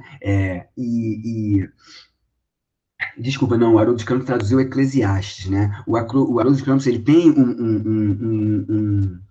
ele traduziu o Eclesiastes e o Bereshit, e o Gênesis. Ele tem um ensaio sobre o Cântico dos Cânticos, e porque ali você não tem a palavra Deus. É um texto bíblico que não tem a palavra Deus, né? E é um texto erótico. Ele fala: dos seios são como peras, seus lábios são como maçãs, né? E então, na tradição, Orígenes é um dos primeiros, né? E, claro, Agostinho é o grande, né, digamos, poeta do amor por Deus, né, e vários outros. Enfim, você tem toda uma tradição da mística erótica que fala desse estar ébrio por Deus, como estar esse apaixonado por Deus. Então, eu penso muito a ascese como uma ascese erótica. Por que você esquece de comer? Quem está apaixonado, às vezes não consegue comer, não consegue dormir. E o que os monges fazem? Ficam sem comer e sem dormir porque estão apaixonados por Deus. Eu acho que o movimento, quando você está muito apaixonado por uma coisa, você abre mão de vários outros apaixonamentos. Eu acho que a experiência da divindade tem que ser pensada muito mais pela pegada do apaixonamento, do desvario do apaixonamento e desse ébrio por Deus. E tem gente muito boa a falar, embriagar-se com um copo d'água. Não é um desses filósofos contemporâneos que fala isso, tipo um Deleuze, um pessoal assim, né? Que claro que embriagar-se com vinho é bom, mas embriagar-se com um copo d'água, né? Essa é a ideia, né? Embriagar-se com um mundo sensível. E esse embriagar-se é ver divindade nas coisas, né? É muito melhor a gente estar embriagado o tempo todo, né? E é isso que o místico faz. O místico, ele está experimentando essa embriaguez o tempo todo nessa sensibilidade, né? No mundo. Então, ele está indo de alguma maneira além. Eu penso esse ir além da sensibilidade com esse ver divindades em toda parte, que é o espírito religioso grego, né? O espírito religioso, é difícil você ver alguma coisa que não tem divindade na Grécia, né? Até sujeira, velhice, pobreza é divindade, né? Os filhos da noite lá no Exíodo, né? Então, enfim. É isso aí, que mais? Seu mute aí. Almute. A gente tem mais 3 perguntas. Uma é bem breve, eu nem vou passar a palavra, porque acho que é técnica. É o Cairon. Ele diz, uma dúvida, qual o nome desse processo de perda das asas? É hipomnésia? Como se fosse um esquecimento, né? O tema do esquecimento é muito importante na teoria da anamnese, legal, né? Mas eu não sei se o Platão usa esse linguajar. Ele fala de um esquecimento, fala boa pergunta de ver ali qual é o termo para queda, né? Queda é muito um linguajar típico cristão, Orígenes vai usar, Agostinho vai usar, né, da queda das almas, né? O neoplatonismo cristão vai usar muito o tema da queda, né? Plotino também vai usar, mas tem que ver direitinho qual é o termo ali. Com certeza, essa queda, alguma coisa tem a ver com uma mácula, né? Como nos órficos, né? Eu acho que também em Dionísio, nos Dionísio e Eleusis, nós encarnamos porque fizemos alguma coisa errada, essa ideia que no cristianismo vai dar o pecado, mas é bem diferente de pecado, né? Você tem uma mácula da alma, e por isso a purificação, na catarse é para limpar essa mácula, e por isso que morrer purificado é o melhor, porque você volta a viver junto com os deuses, né? Então, enfim, é da ordem da queda e do esquecimento, sim. Mas tem que ver o linguajar técnico lá direitinho. Ok. Aqui temos ou uma, eu não sei, Alaia Dulius, ou Dulius. Alaia, grande Alaia, que bom que você está aí, Alaia. Então, talvez... Do gnosticismo, fala. É um ele ou um ela? Eu não conheço, desculpa. Ela. Ah, é uma ela. Alaia, você quer falar? Quer pegar o microfone? Porque ela se estendeu um pouco mais. Não sei se ela ainda está aí e se quer falar. Alaia? Eu não estou vendo. Alaia? Fala você. Minha filha está gritando aqui do lado, pode ler para mim. Posso. Ela tem uma filhinha também. Ah, tá, eu posso ler, tá. Então, muito bom, Marcos. Sempre instigante ouvir sua leitura de Platão. O simbolismo erótico sublimado como um amor transcendente é encontrado em tantas tradições. Vemos aforismos aparentemente contraditórios do tipo, abre aspas, não deseje nada, mas deseje como aqueles que desejam arduamente tudo, fecha aspas. Você já viu algo a respeito da crítica de Platão aos mistérios com uma tônica no sentido de que os mistérios estavam sendo, de novo abre aspas, mal abordados ou mal empregados, fecha aspas, é uma pergunta, como uma fase de decadência? Se quiser, eu posso repetir.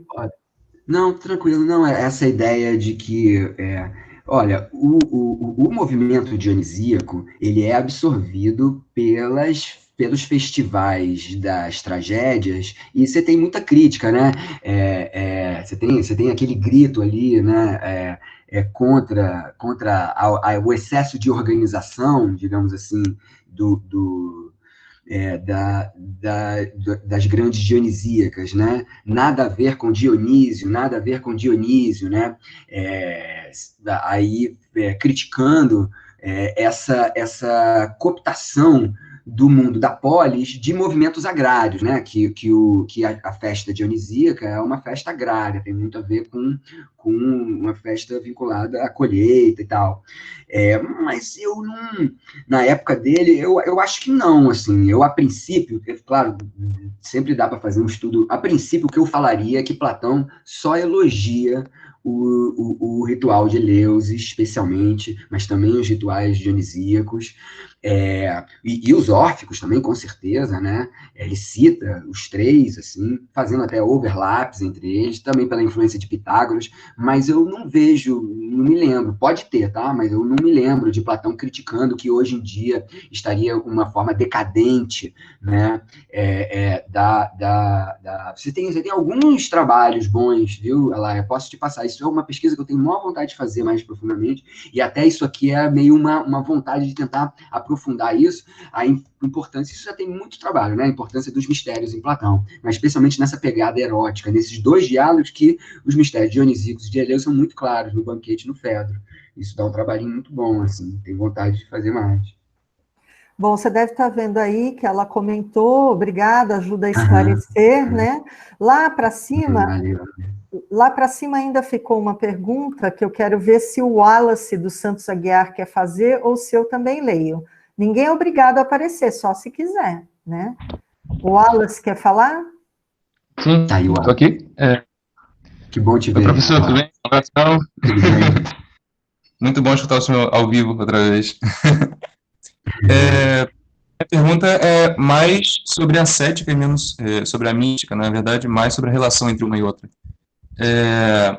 O senhor comentou aí rapidamente sobre esse caminhar aí, quilômetros desse rito de iniciação dos gregos, o jejum e tudo isso como um aspecto ascético, né? Antes da experiência mística, talvez, se a gente puder usar essas palavras, né? A gente consegue ver isso também no cristianismo, né? Desde do cristianismo primitivo e até hoje, essa prática do ascetismo se mantém, acompanha até hoje. Minha pergunta é se isso é uma constante, mesmo fora dessa tradição neoplatônico cristã, isso é uma condição, é sempre essa relação, né, de antes a cética, depois a mística, nos aspectos místicos, mesmo fora dessa tradição. Desde já agradeço o evento. Muito bom. Muito obrigado. Mas a sua pergunta era o quê? É de falar sobre a ascética, dessa conexão entre ascética e mística, né? Essa conexão é uma constante, mesmo fora dessa Ótima pergunta. Olha, dá para ter mística sem ascese e dá para ter ascese sem mística, né? Por exemplo, Paulo de Tarso estava matando cristãos quando Deus, no caminho de Damasco, pegou ele, levou ele ao 7º céu, 3º céu, com ou sem o corpo, ele não sabe, e botou ele para falar com ele diretamente. Ele não estava fazendo nenhuma ascese, pelo contrário, ele estava matando os cristãos, estava perseguindo os cristãos, né? Então você teve uma experiência mística sem ascese. E por outro lado, você tem ascese que até, por exemplo, Teresa d'Ávila, né? A Teresa, Teresa d'Ávila não, você tem ascese mística, mas só para dar um exemplo, assim, ela tá lá orando e ela tem aqueles deleites dela com Deus, né? Ela fica falando, Deus, que maravilha, que beleza, muito obrigado pela sua presença. Ela fala, não, tem momentos que eu até me afasto do deleite de Deus para voltar para o trabalho, porque é como se fosse prazer demais, assim, né? Então, você tem uma ascese que tem um valor nele mesmo. Isso se você contasse a ascese como constituição de identidade de grupo. Mesmo no monasticismo cristão, quando você faz claro, você tem algum anseio por a experiência da divindade, né? A mística, digamos, se você for pensar em Cristo, a cruz é a ascese e a ressurreição é a mística, né? Então, a cruz e a ressurreição são os dois lados aí. Mas tem muitos elementos ascéticos que são formas de identidade de grupo. Todo judaísmo não pode comer porco, né? 366, né? Não são 10 mandamentos, né? São 366, né? Lá dentro do judaísmo. Aquilo ali é uma forma de identidade de grupo. Você não come, não é para... Claro, tudo bem.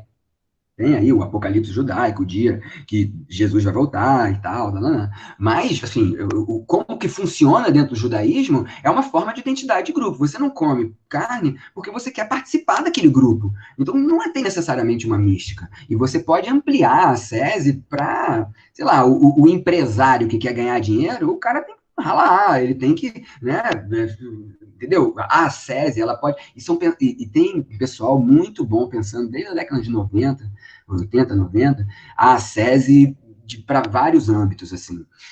Mas, normalmente, se pensa isso, como você falou, uma ascese e uma mística pensadas juntas. E você vê, mesmo no candomblé, na macumba, em qualquer ritual, você tem uma ascese muito radical, muito séria. Você tem momentos de jejum sexual, você tem alimentação específica, cada deus quer que você coma não sei o quê, sabe? Então, a ascese e espiritualidade, a ascese e o ser humano é um dado fundamental. Não dá para ser um ser humano sem algum tipo de ascese, sem algum tipo de restrição, né?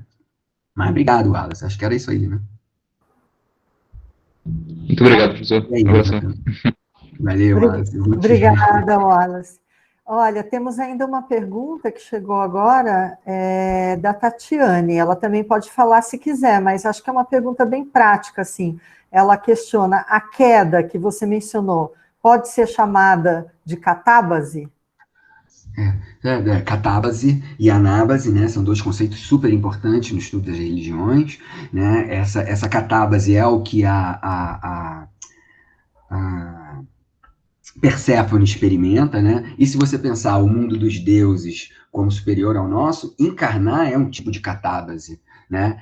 Você pensar, a gente está dentro da caverna, né? A gente aqui agora está dentro da caverna, então a gente está enterrado, a gente está, digamos, no Hades aqui, sei lá, se você fizer essa comparação, né? E contemplar as ideias é fazer um processo de anábase, né?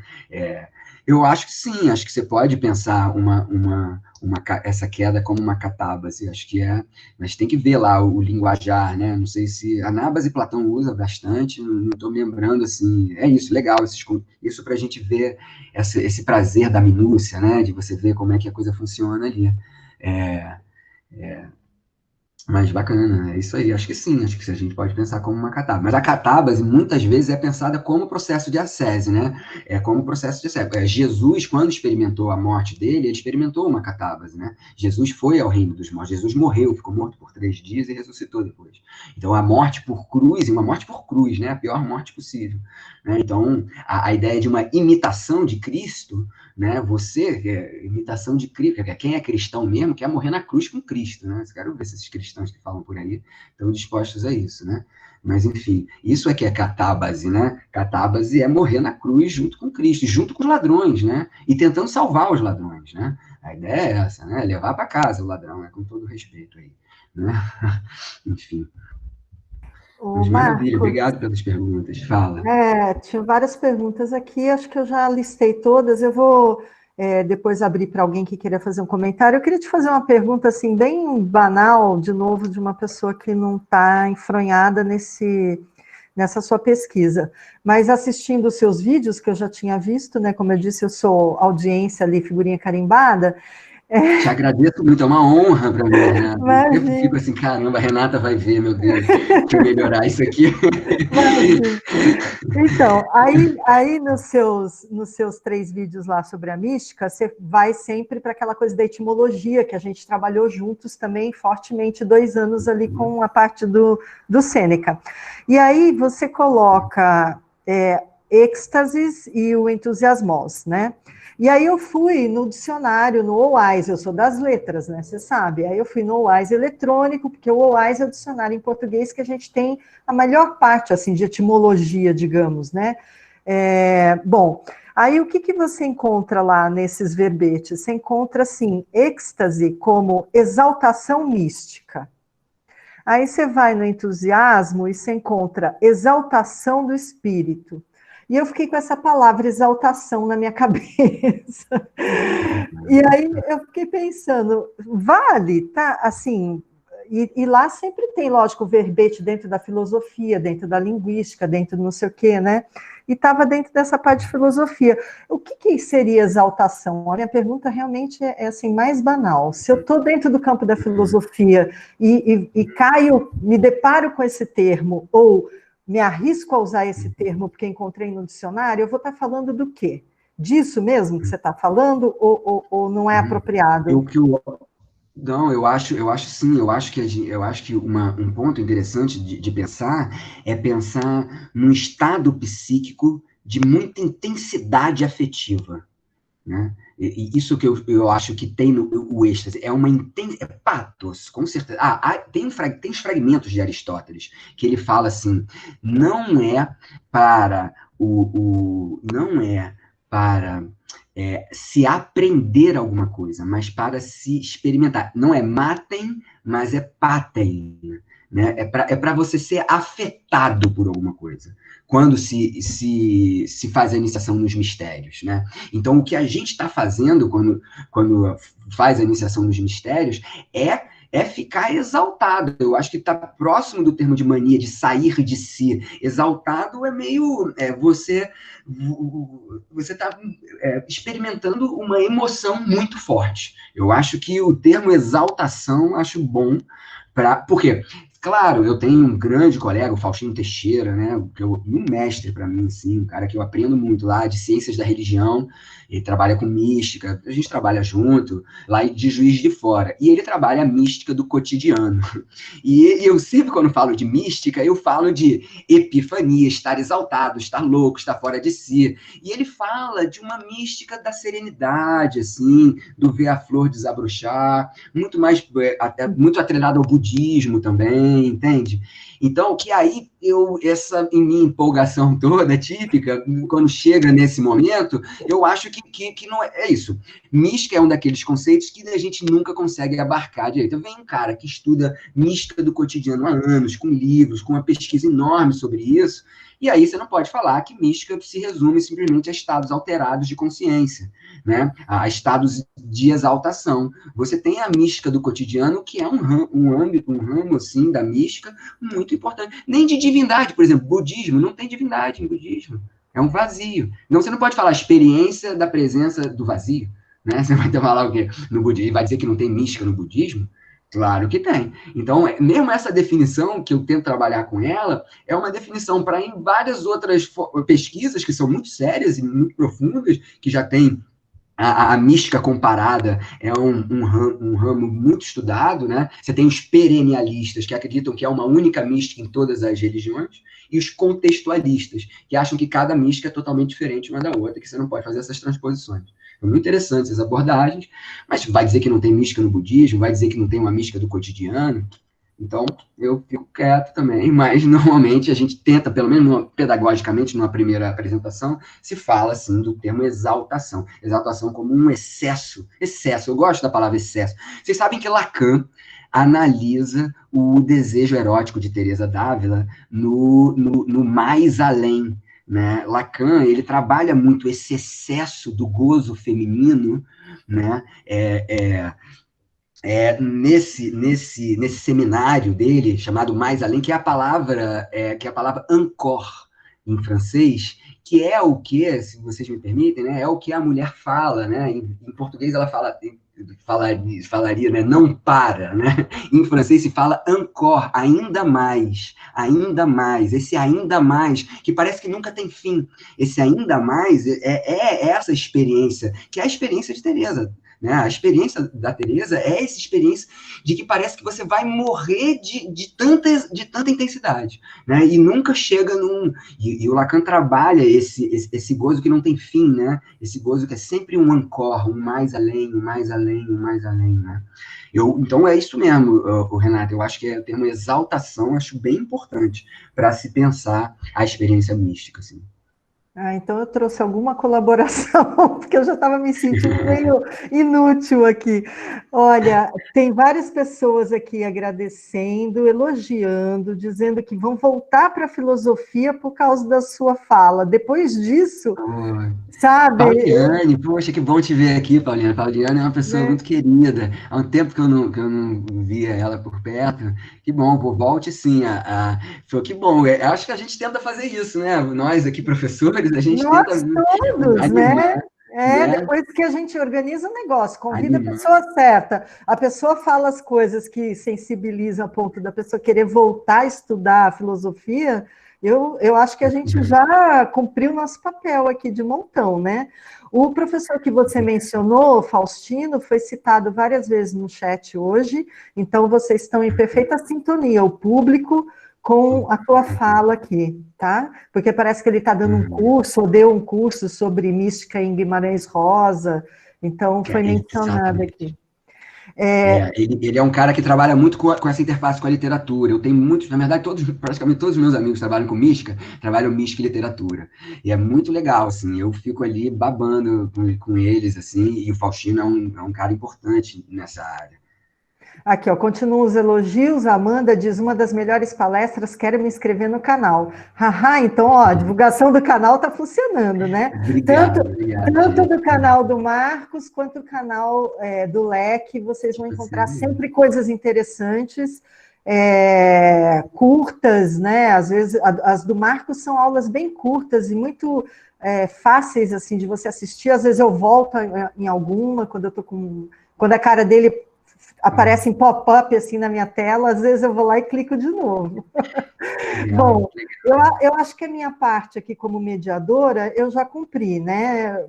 Apresentei o Marcos, pensei no Marcos, convidamos o Marcos, apresentei o Marcos, divulguei o canal do Marcos, mais do que isso eu não posso fazer, Muito Marcos. obrigado, muito obrigado a vocês todos. Beethoven, E, bacana, Grace. então, a Grace queria fazer um comentário antes, eu falei para ela que tinha uma lista de perguntas, ela passou a palavra, então se ela quiser, obviamente ela pode entrar à vontade. O Lucas, que é nosso aluno do grego, e bolsista comigo no projeto do Cineclube, Matrizes Clássicas e tudo, está perguntando se você pode indicar, Marcos, uma boa tradução da República.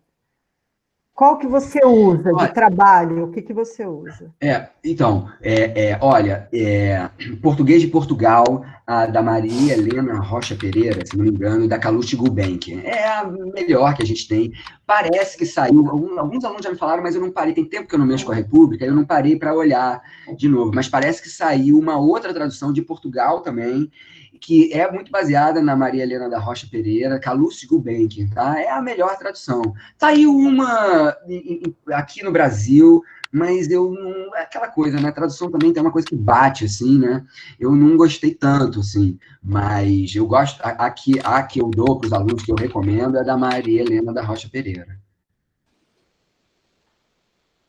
Então, ficamos com a tradicional tradução, que essa eu acho que é a mais conhecida e consagrada. É a que eu tenho aqui, e acho que dá para encontrar naquele site que vocês sabem qual é, né? Tem uma tradução brasileira da perspectiva com as notas do Daniel Lopes. As notas são maravilhosas. Não sei se vocês conhecem. Qual é? Eu acho que é essa que alguém já me falou, que é boa essa tradução. Não, eu recomendo, quando meus alunos perguntam, eu recomendo essa brasileira por causa das notas. As notas são fantásticas. Eu recomendo. O professor Daniel Lopes, lá da USP. Isso. Ele é maravilhoso, ele foi meu professor, olha, é maravilhoso. Quem tivesse, pode se deliciar, né, com as duas, né? Da tradução portuguesa, vocês podem conseguir PDF. E se quiser ter uma em mãos, eu super recomendo a da perspectiva. Muito boa. Muito boa. Grace, se for fazer um trabalho mais sério de pesquisa acadêmica, é melhor ter pelo menos essas duas, então, as né? duas, Não, acho que são as melhores. Tá, eu vou passar, então, a minha parte, eu acho que eu me desincumbi bem, eu não atropelei a Grace, foi negociado no WhatsApp dela passar a palavra, tá? Porque já tinha gente se defendendo, como se eu estivesse atropelando, né? Foi negociado no WhatsApp. Não, agora... o público tem uma prioridade para a gente faz um trabalho, eu estava reconstituindo a história, né? Assim que saiu a notícia da quarentena, em março, uma semana ou 2 semanas depois, a gente se reuniu, gente, a gente precisa fazer alguma coisa para estar em contato com os alunos. 9 de abril começamos a anunciar, foi assim a história, e hoje é o dia que a gente tem o nosso colega da UF também, Marcos Reis, que de uma maneira assim, olho no olho, falando com a gente, é uma delícia isso, mesmo com todo mundo com o vídeo desligado, que às vezes a internet não é boa, né? Então é melhor desligar mesmo, mas a gente pode te ver olho no olho, isso a gente sente falta, né, nos dias de hoje. O nosso papel aqui não é só de difusão do conhecimento, mas também de integração, aquilo que faz falta, que a gente tinha na sala de aula. E enquanto você estava falando, essa palavra, né, lá no início, que você explicou um pouquinho da origem da palavra mistério, que é uma palavra cuja etimologia é bastante interessante. Eu não sei se você acredita nisso, mas a gente for remeter um pouquinho antes, lá para o indo-europeu, o radical de mistério também tem o mus, que é rato. Não sei se você já ouviu falar. Já ouvi falar, mas eu nunca aprendi. Como é que você faz isso? Porque é uma palavrinha que tem era um antigo de gama. Então, a variação do Y para U e para I do latim é um pouquinho complicado. E isso a gente tem, por exemplo, na palavra músculo, né, que a palavrinha mus virou U no latim, e mistério mesmo, que está marcado, né, o I. Então, a gente tem essas variações. E uma explicação que se dá é porque o caminho do rato é secreto. Então, por isso, né, ele é coberto pela parede da casa. Então, o silenciar-se, o cobrir a boca, Que é bem vai. interessante. Eu gosto muito dessa Legal. imagem, né, do rato andando pela casa e você não sabe, porque é coberto, é velado, né? Então, é bem... Que bacana, que eu bacana. Ah, gosto de vou procurar esse etimologia. negócio do rato. Legal, legal. O indo-europeu, ele é sempre. Tem pessoal que fala que não está mais tão em voga, caiu, mas eu acho muito. Eu Não, sempre mas gosto de dar uma olhada. Não sei o que você que entende mais aí, que deve saber melhor como. Né? Mas eu acho muito interessante. Eu, normalmente, quando eu comecei a estudar, eu sempre olhava, as coisas eram super importantes. Aí, de um tempo para cá, que eu tenho ouvido isso, que, sei lá, caiu por terra essa ideia do indo-europeu, não sei o quê. Né? as reconstituições, né? Até a pronúncia erasmiana é questionada também. As reconstituições elas estão sendo, como tudo está sendo questionado agora, né? Que a gente tem como estabelecido, mas que é simplesmente hipotético, enfim, né? É o tempo de repensar, mas é uma historinha que eu gosto de contar também. Interessante. Vou procurar. Legal, muito bom. Bem, Então, Ótimo, gente. Fala, Beethoven. eu vou agradecer a Renata, que fez o seu papel brilhantemente também, de ter todo esse processo aí de acesse mística, de convite ao Marcos. Agradecer a Grace também, a colega aqui do LEC e organizadora mor do LEC UF na quarentena. E, de novo, a todos que participaram, estão aqui até agora. Relembro, tecnicamente, o link dos certificados está aí no chat. Eu vou até colocar, assim que acabar minha fala, deixa eu ver se ele está aqui. Não, assim que acabar minha fala, eu coloco o link de novo, ou se a Grace ou alguém puder fazer isso, coloco o link de novo, para quem não pediu, pede o certificado aí no chat. E agradecer de novo, Marcos, a sua brilhante fala, motivadora, erótica em muitos sentidos. Obrigado, cara. Obrigado mesmo pela paciência de vocês estarem fazendo isso. É muito legal. A gente ainda vai fazer coisas muito juntas aí. Muito bom. Beethoven. Fala, Grace. Não, desculpa. Eu falo depois. Pode, tá. Não, fecha porque eu vou anunciar a nosso a sequência. Então era isso. Isso. Vou agradecer novamente, agradecer ao Marcos, e me lembrou das manhãs agradáveis que eu assisti às aulas de Filosofia Antiga 1, em que eu aprendi muito. É verdade, foi uma honra, era muito legal você estar lá, muito bacana, essa generosidade de vocês aí também, muito bom.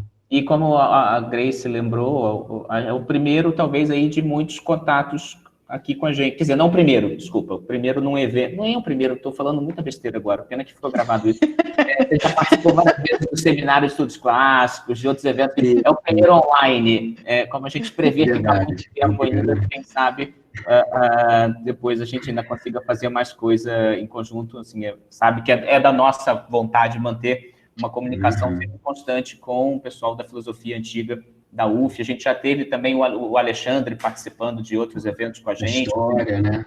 Com a Renata. O Alexandre da filosofia. Também. Sim, tem o Alexandre, claro. Então, a gente tenta buscar esse diálogo bastante profícuo com a história antiga e com a filosofia antiga, especialmente da UF, mas não só. E você é o nosso parceiro na filosofia, com certeza. Obrigadão novamente. Vai, Grace. Oi, Marcos. Obrigada pela parceria também. A gente tem esse laço, né? História, filosofia, latim, grego, Roma e Grécia. A gente circula, né? Pelos mesmos espaços. E hoje a gente teve a fala do professor Marcos Reis. Semana que vem a gente vai ter a presença da professora Laura Jean Vittorio, que é da Universidade de Viena.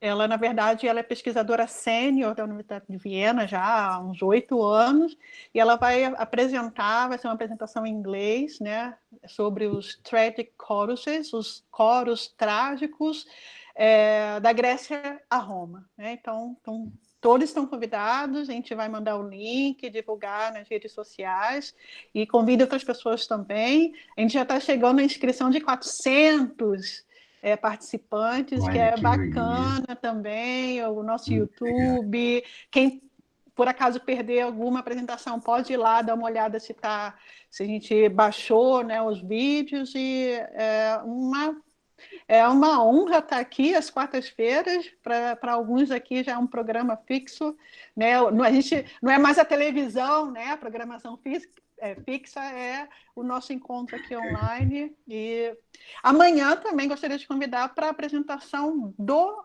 laboratório na Sociedade Brasileira de Estudos Clássicos. Eu acho que todos podem participar. A gente vai relatar, né, Beethoven, a trajetória do laboratório, a formação do laboratório, e dar uma perspectiva de futuro também para as nossas pesquisas, nossas atividades, enfim. São todos bem-vindos sempre. Obrigado, gente. Valeu. Muito obrigado mesmo. Foi um prazer.